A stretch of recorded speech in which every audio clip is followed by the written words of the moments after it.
Hello radicals, आपका स्वागत है हमारे इस यूट्यूब चैनल रेडिकल रिएक्टर में। तो हम लोग शुरू करने जा रहे हैं क्लास 12 की फिजिक्स। और आज ये है लेक्चर नंबर 1 जो कि बेसिक लेक्चर होने वाला है हमारा इलेक्ट्रिक चार्जेस एंड फील्ड्स का। और इसमें हम पढ़ेंगे इलेक्ट्रिक चार्ज एट स्टैटिक यानी कि चार्ज एट रेस्ट के बारे में स्टडी करेंगे पूरे through out the chapter. Electrical fields और फील्ड लाइंस और जितने भी गॉस लॉ वगैरह सबको हम बिल्कुल इजी तरीके से समझने की कोशिश करेंगे और एक लॉजिकली वे में अच्छी तरीके से समझेंगे। तो अब हम बिना किसी देरी के शुरू करते हैं।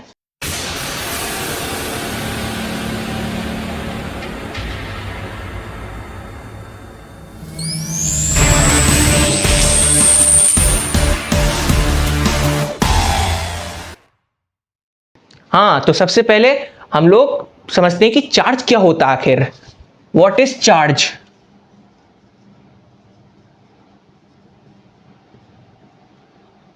तो चार्ज जो है वो एक इंट्रिंसिक प्रॉपर्टी होती है। Charge it is an intrinsic property. अब इंट्रिंसिक प्रॉपर्टी क्या होती है? इंट्रिंसिक प्रॉपर्टी बोले तो वो जिसे कि और नहीं तोड़ा जा सकता, मतलब एक फंडामेंटल प्रॉपर्टी की तरह। जैसे मास हो गया, आप मास को और नहीं तोड़ सकते, मास से छोटा क्या होगा, मतलब मास एक बेसिक प्रॉपर्टी कह सकते हैं। तो ऐसे ही चार्ज भी हमारी एक इंट्रिंसिक प्रॉपर्टी होती है जिसे और नहीं तोड़ा जा सकता। या फिर इंट्रिंसिक का एक मतलब हम इस तरीके से भी निकाल सकते हैं, क्लास 11 की थर्मोडायनेमिक्स में आपने पढ़ा होगा केमिस्ट्री में कि इंट्रिंसिक और एक्सट्रिंसिक प्रॉपर्टी होती थी। तो इंट्रिंसिक प्रॉपर्टी वो होती थी जो कि हमारे अमाउंट ऑफ सब्सटेंस या मास के चेंज होने पे डिपेंड नहीं करती थी। यानी कि अगर हम मास चेंज करें या फिर अमाउंट ऑफ सब्सटेंस को चेंज कर दें तो वो प्रॉपर्टीज चेंज नहीं होती। चार्ज भी उसी तरीके से, चार्ज भी अमाउंट ऑफ सब्सटेंस या उससे होने पे चेंज नहीं होता। ये एक इंट्रिंसिक प्रॉपर्टी है। लेकिन इसकी पूरी डेफिनेशन क्या होगी? इसकी पूरी डेफिनेशन ये होगी कि charge is an intrinsic property of elementary particles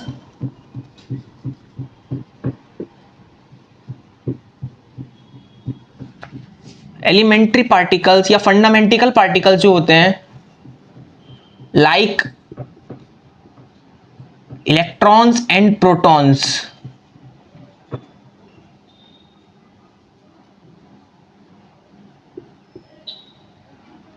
that produce electrostatic force. ये काफी आगे की चीज निकल गई लेकिन हम इसे थोड़ा सा समझने की कोशिश करते हैं।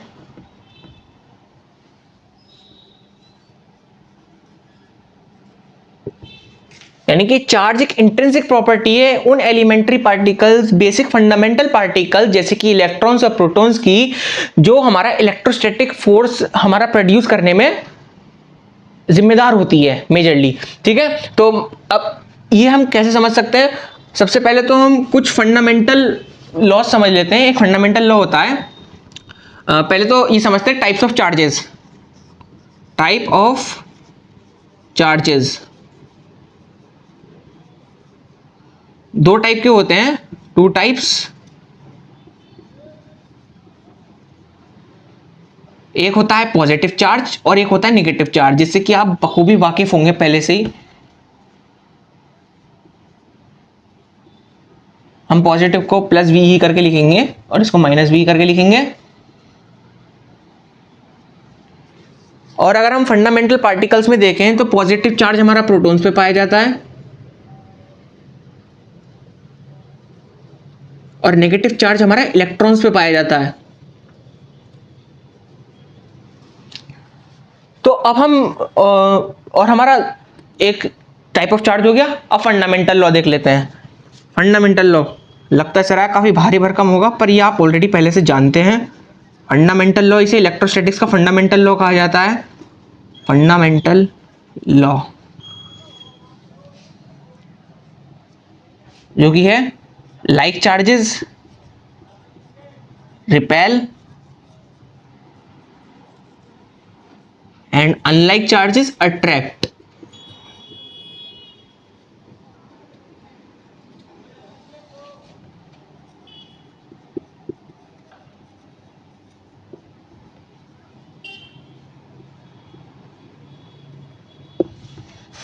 फंडामेंटल लॉ कहता है लाइक चार्जेस रिपेल और unlike charges attract each other, यानी कि हमारा पॉजिटिव और पॉजिटिव या नेगेटिव और नेगेटिव चार्ज एक दूसरे को रिपेल करेंगे और पॉजिटिव और नेगेटिव चार्ज एक दूसरे को अट्रैक्ट करेंगे।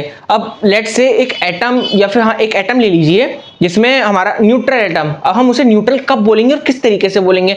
न्यूट्रल का मतलब होगा कि जो नंबर ऑफ प्रोटॉन्स यानी कि number of positive charges is equal to number of electrons यानी कि नेगेटिव चार्जेस। जब पॉजिटिव चार्ज और नेगेटिव चार्ज दोनों इक्वल नंबर में है तो वो हमारा एक न्यूट्रल एटम होगा, या फिर अगर एक बॉडी की तरह बोले तो जिसमें नंबर ऑफ प्रोटॉन्स और नंबर ऑफ न्यूट्रॉन यानी number of positive charges is equal to number of negative charges, तो वो बॉडी न्यूट्रल होगी। अब हम मान लीजिए उस एटम में से हमने निकाल दी कुछ इलेक्ट्रॉन्स, एक एटम है, इलेक्ट्रॉन्स है, उसमें से हमने आसपास बीच में न्यूक्लियस हो गया, इलेक्ट्रॉन्स हो गए, इलेक्ट्रॉन्स हमने निकाल दिए। अब इलेक्ट्रॉन्स निकालने से क्या होगा, खुद बताइए, जो स्टेबिलिटी थी, इक्विलिब्रियम था, वो बिगड़ गया, यानी कि अब वो हमारा जो एटम है उसमें प्रोटॉन्स की मात्रा ज्यादा हो गई इलेक्ट्रॉन से। तो इसका क्या मतलब हुआ? इसका मतलब हुआ कि उस एटम में पॉजिटिव चार्ज की मात्रा ज्यादा हो गई और निगेटिव की कम हो गई, तो उस पर आ गया हमारा पॉजिटिव चार्ज।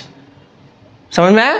उस पर हमारा पॉजिटिव चार्ज है, यानी कि वो हमारा पॉजिटिव उसमें ज्यादा हो जाएगा, निगेटिव तो ओवरऑल हम जब उसे कैलकुलेट करेंगे तो पॉजिटिव ज्यादा निकल करके आएगा। अगर ऐसे ही हम कहें कि बाहर के किसी स्पीशीज से हमने किसी दूसरे एटम से निकाल के एक इलेक्ट्रॉन इस एटम में डाल दिया, तो अब इलेक्ट्रॉन की मात्रा ज्यादा हो गई प्रोटॉन से, तो जिसकी अब हमें समझ में आ रहा है, इसका मतलब हुआ कि नेगेटिव चार्ज आ गया उस बॉडी पे, यानी कि उस एटम पे। इसी तरीके से होल बॉडी पे जब इलेक्ट्रॉन्स एक जगह से दूसरी जगह ट्रांसफर हो जाते हैं, यानी कि एक्सेस ऑफ इलेक्ट्रॉन्स हो जाते हैं, तो हमारा आता है नेगेटिव चार्ज। और जब इलेक्ट्रॉन्स की डिफिशियंसी हो जाती है, यानी कि इलेक्ट्रॉन्स की कमी हो जाती है, तो आता है हमारा पॉजिटिव चार्ज। ठीक है, और अब जो मैंने बोला दैट प्रोड्यूस इलेक्ट्रोस्टैटिक फोर्स, इसका मतलब ये था कि जब किसी बॉडी पे इलेक्ट्रॉन्स की हो गई है कमी, यानी कि डिफिशियंसी हो गई है, तो उस पर आ जाएगा पॉजिटिव चार्ज। ये हो गया हमारी पॉजिटिव चार्ज। और किसी बॉडी पे यानी कि उस पे अब इलेक्ट्रॉन्स मतलब आ गए, यानी कि उसके पास होगा एक्सेस ऑफ इलेक्ट्रॉन्स। तो अब देखो पहले इक्विलिब्रियम में थे, अब इक्विलिब्रियम में नहीं है, अब स्टेबिलिटी उनकी बिगड़ चुकी है। तो अब अगर हम दोनों बॉडी को पास में लाएंगे तो वो क्या करेंगे, स्टेबिलिटी अचीव करना चाहेंगे, जिसकी मदद से वो चाहेगा कि वो अपने इलेक्ट्रॉन इसको ट्रांसफर कर दे। तो एक तरफ से ना पोलैरिटी बनने लगेगी, जो निगेटिव वाला चार्ज है, मतलब हमारा नेगेटिव वाली बॉडी है, उसकी तरफ को एक फोर्स ऑफ अट्रैक्शन जनरेट होने लगेगा, यानी कि वो चाहेगा नेगेटिव वाली बॉडी में से इलेक्ट्रॉन्स निकल करके पॉजिटिव वाली में आ जाए और स्टेबलाइज हो जाए। तो एक फोर्स ऑफ अट्रैक्शन एक दूसरे के पास आना चाहेंगे, यही हमारा इलेक्ट्रोस्टैटिक फोर्स होता है। और जो अभी हमने ये बताया वो हमारे like charges repel and unlike charges attract each other को भी हमारे एक किस्म से इसको एक्सप्लेन करता है कि क्यों एक सेम चार्जेस एक दूसरे से दूर भागते हैं और अपोजिट चार्जेस एक दूसरे के पास आना चाहते हैं। अब ये हमने समझ लिया है, और अब हम इसके आगे चार्ज की बेसिक प्रॉपर्टीज के बारे में और पढ़ते हैं कि चार्ज के और कौन कौन सी बेसिक प्रॉपर्टीज होती हैं। 2-3 प्रॉपर्टीज हैं, उनको जल्दी जल्दी खत्म कर देते हैं।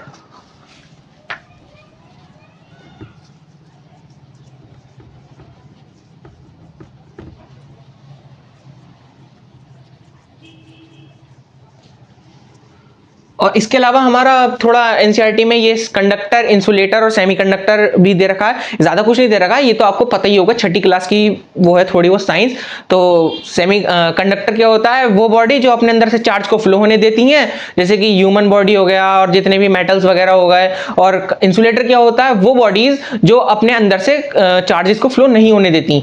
तो रबड़ हो गया, प्लास्टिक हो गया, ये सब अपने अंदर से चार्ज को फ्लो नहीं होने देती। अगर आप बेसिक रीजन जानना चाहते हैं तो वो है फ्री इलेक्ट्रॉन्स। फ्री इलेक्ट्रॉन्स उसमें नहीं होते हैं, उसमें फ्री कंडक्टर में फ्री इलेक्ट्रॉन्स होते हैं जो चार्ज को अपने एक जगह से दूसरी जगह पास करते रहते हैं, तो उसके अंदर करंट हमारा दौड़ जाता है। और सेमीकंडक्टर्स हमारा कह लो कि दोनों के बीच की हो गई कि उसके अंदर कुछ प्रॉपर्टीज इंसुलेटर वाली भी होती है, कुछ प्रॉपर्टीज कंडक्टर वाली भी होती हैं। अभी इतना सेमीकंडक्टर के बारे में दे नहीं रखा है, सेमीकंडक्टर के बारे में हमारा आखिरी के चैप्टर में दे रखा होगा, हाँ लास्ट चैप्टर में हमारा जो सेमीकंडक्टर का चैप्टर है उसमें हम पढ़ेंगे सेमीकंडक्टर के बारे में। अभी हम पढ़ते हैं बेसिक प्रॉपर्टी चार्जेस की।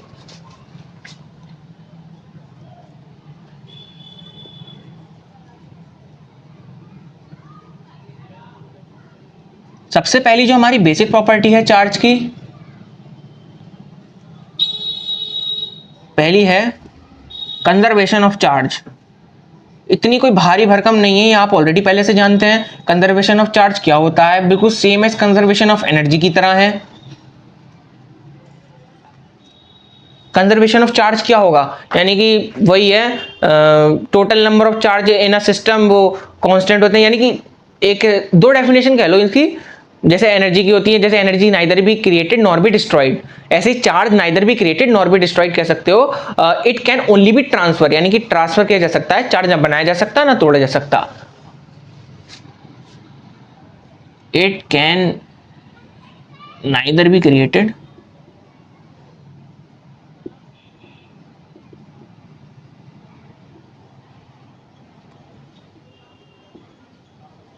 nor be destroyed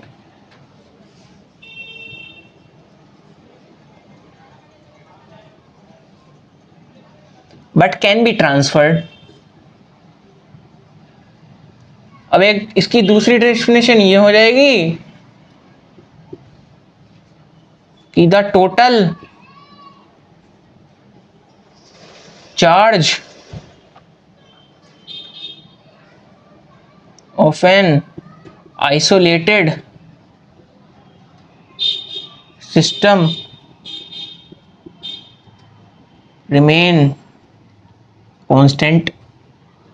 यानी कि एक आइसोलेटेड मतलब वो सिस्टम जो पूरा बंद है, उसके अंदर जितना भी चार्ज है वो कांस्टेंट रहेगा, वो बदल नहीं सकता। मतलब चार्ज आपस में एक दूसरे से ट्रांसफर हो जाए, लेकिन जो टोटल चार्ज होगा वो नहीं हो सकता, मतलब वो चेंज नहीं हो सकता, वो उतना ही रहेगा जितना, जैसे कि एनर्जी होती है, total energy of a system can not be total energy of a isolated system remains constant. यानी कि भले वो एनर्जी हमारी काइनेटिक से पोटेंशियल में बदल जाए या किसी और फॉर्म में आ जाए या हीट की फॉर्म में लॉस हो जाए, लेकिन वो हमारी कंजर्व रहेगी, यानी कांस्टेंट रहेगी एक आइसोलेटेड सिस्टम में।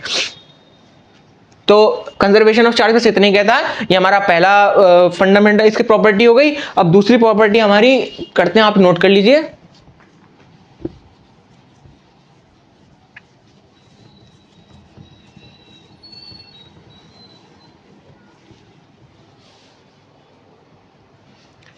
दूसरी प्रॉपर्टी हो गई हमारी क्वांटाइजेशन, क्वांटाइजेशन ऑफ चार्ज।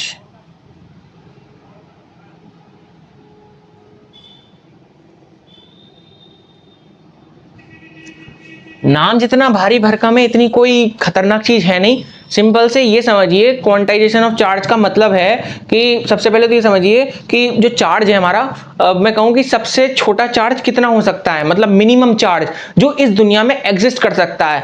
तो आसान भाषा में बोला जाए तो साइंटिस्टों ने सबसे मिनिमम चार्ज जो डिस्कवर किया है वो हमारा है चार्ज होना इलेक्ट्रॉन। यानी कि जितना चार्ज हमारा एक इलेक्ट्रॉन पे होता है, उतना उससे ज्यादा छोटा चार्ज हमारा एग्जिस्ट कर ही नहीं सकता। मैं पहले बताना भूल गया, लेकिन अब एक बार फिर से बताता हूं। एक इलेक्ट्रॉन पे 1.6 इंटू 10⁻⁻19 कूलम चार्ज होता है। हाँ, चार्ज की यूनिट एक बार और, चार्ज की ऐसा यूनिट कूलम होती है। और चार्ज, ये इंपॉर्टेंट बात है, साइड में लिख लेते हैं, नोट डाल के लिख लीजिए। चार्ज जो है एक स्केलर क्वांटिटी है।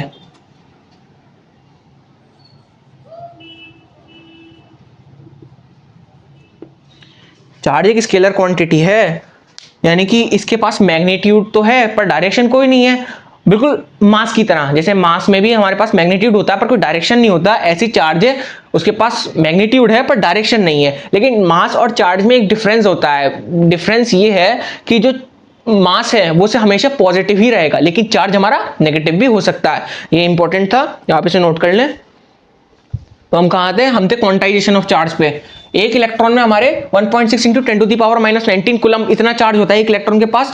तो क्वांटाइजेशन ऑफ चार्ज के अकॉर्डिंग दुनिया का फंडामेंटल चार्ज यानी कि बेसिक चार्ज, सबसे छोटा चार्ज जो एग्जिस्ट कर सकता है वो है हमारा एक इलेक्ट्रॉन। यानी कि एक इलेक्ट्रॉन पे जितना चार्ज होता है 1.6 इंटू 10⁻⁻19 कूलम से छोटा चार्ज एग्जिस्ट कर ही नहीं सकता, आज तक मिला ही नहीं है। तो ये सबसे पहले तो यही है कि हमारा जो फंडामेंटल चार्ज, फंडामेंटल या basic charge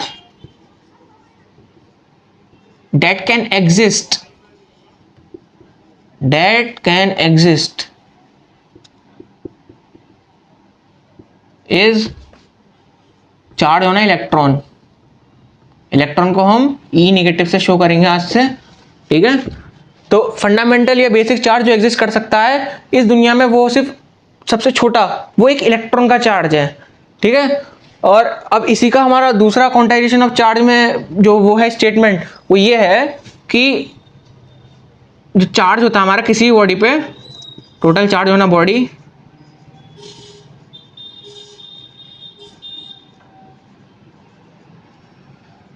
is an integral of fundamental charge. Obviously सोचने वाली बात है कि जब सबसे छोटा चार्ज ये है तो हमारा चार्ज जो है वो फ्रैक्शन या फिर उसमें नहीं हो सकता पॉइंट में। यानी कि जब हम किसी चीज़ को एक फंडामेंटल यूनिट में गिन रहे हैं कि भाई एक इलेक्ट्रॉन हमारा सबसे छोटा चार्ज है, जो चार्ज एक इलेक्ट्रॉन पे होता है वो सबसे छोटा है, तो अब मैं ये थोड़ी ना कह सकता हूँ कि भाई मुझे 2.5 इलेक्ट्रॉन चार्ज दे दो या 3.5 इलेक्ट्रॉन चार्ज दे दो या 7/6 इलेक्ट्रॉन चार्ज दे दो। ये पॉसिबल नहीं हो सकता, क्योंकि ये हमारा एक यूनिट में बटा हुआ है। तो जो भी हमारा चार्ज होगा, इसका दूसरा स्टेटमेंट जो कि एक किस्म से इसी का डेरिवेटिव है, वो ये कहता है कि जो टोटल चार्ज है बॉडी पे वो इंटीग्रल होगा इस फंडामेंटल चार्ज का, ठीक है। इसके क्वेश्चंस भी आ सकते हैं कुछ और इसका हाँ एक फॉर्मूला होता है, फॉर्मूला हो गया Q total body of charge की जिस पे है NE। ये फॉर्मूला नोट कर लें, बहुत इंपॉर्टेंट है और आगे चल करके काम में आएगा। Q हो गया हमारा टोटल चार्ज, N हो गया इंटीजर और E हो गया चार्ज होना electron. Q is equals to NE, बहुत इंपॉर्टेंट है, नोट कर लो। अब कोई हमसे ऐसे क्वेश्चन पूछ सकता है कुछ इस तरीके से, मान लो Q is equals to NE side में लिख देते हैं।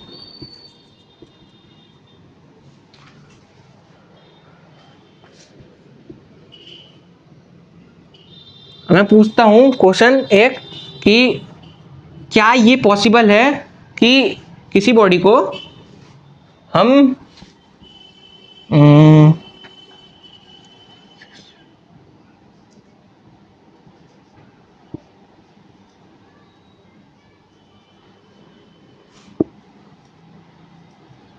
क्या किसी बॉडी को हम 6.4 इंटू 10⁻⁻18 कूलम चार्ज दे सकते हैं? तो अब हमें निकालना होगा, इस फॉर्मूले को लगाएंगे, Q is equals to NE।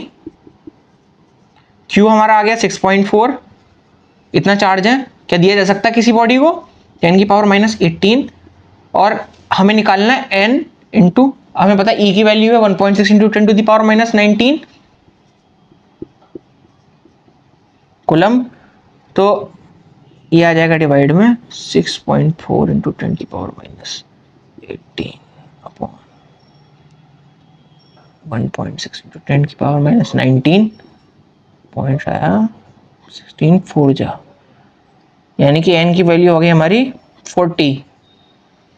अगर n की वैल्यू कोई इंटीजर आती है, कितनी भी आए, एक इंटीजर फॉर्म में है, कंप्लीट फॉर्म में, तो इसका मतलब है कि इतना चार्ज दिया जा सकता है। N40 का मतलब ये है कि हम उस बॉडी को इतना चार्ज नहीं, हम 40 इलेक्ट्रॉन दे रहे हैं। ये जो इंटीजर है ना, इंटीजर एक किस्म से हमारा नंबर ऑफ इलेक्ट्रॉन है, ये n is number of electrons pass ये किसी को दिए जा रहे हैं, जो किसी बॉडी को ट्रांसफर किए जा रहे हैं, ठीक है। तो इस तरीके से निकाला जा सकता है कि कितना कोई चार्ज, स्पेसिफिक चार्ज हम किसी बॉडी को दे सकते हैं कि नहीं दे सकते हैं। यानी कि चार्ज देने का मतलब है कि हम उसे इलेक्ट्रॉन दे रहे हैं। तो ये नोट कीजिए, क्वांटाइजेशन ऑफ चार्ज। और तीसरी प्रॉपर्टी जो बहुत बेसिक सी है, या प्रॉपर्टी कहना चाहिए भी नहीं, एडिटिविटी ऑफ चार्ज, जो कि नॉर्मल हमारा ये बताती है कि चार्जेस को ऐड किया जा सकता है नॉर्मली।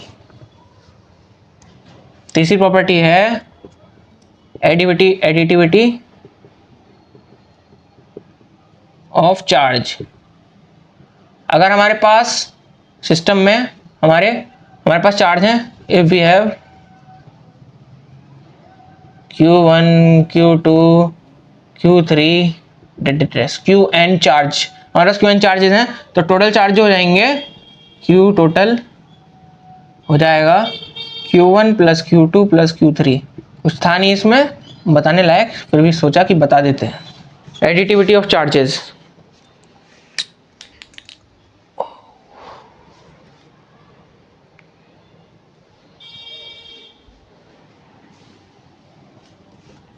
तो हमारी प्रॉपर्टीज यहीं पे खत्म हो जाती हैं।